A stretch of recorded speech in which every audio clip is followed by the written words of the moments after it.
So why set a target you can't meet? But we're starting to do work. Some of you may have run across Ron Coleman and the Genuine Progress Indicator Atlantic, GPI Atlantic.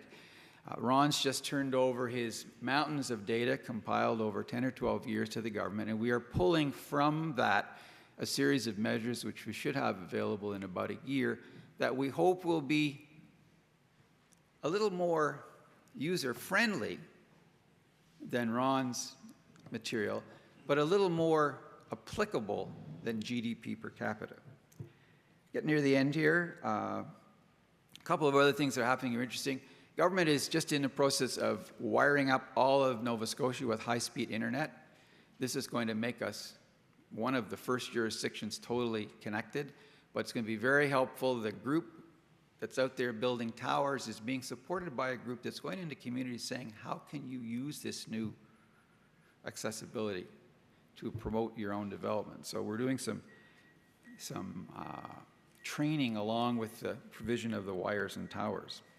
We're also doing work with our social departments, education, health, and so on. They put together a companion strategy called Weaving the Threads, and we're starting to see, for the first time in my 15 years in government, some of those famous silos in government that don't connect, we're connecting here. It's fortunate we're small, government is small, people know each other, but we're now putting in place things I think that will help us immensely there. So where's it all going to go? We've got a new government. For those of you not from Canada, we have a party that's been around for a long time, the New Democratic Party, mildly left of center. They've just, after many years, won government for the first time in Nova Scotia. It's not quite Barack Obama mania here, but Darrell Dexter, who would never consider himself Barack Obama, is a very compelling leader.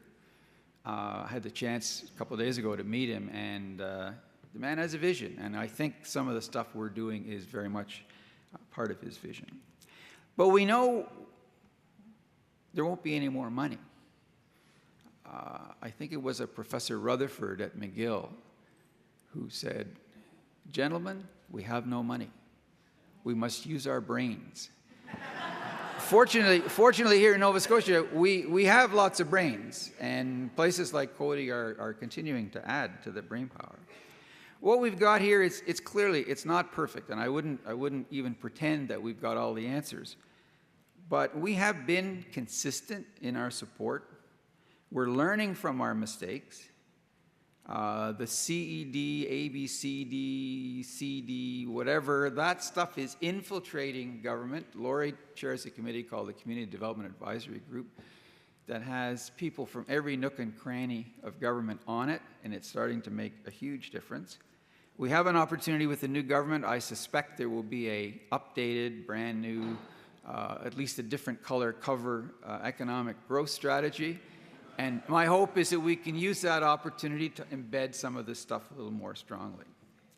So I expect the evolution to continue.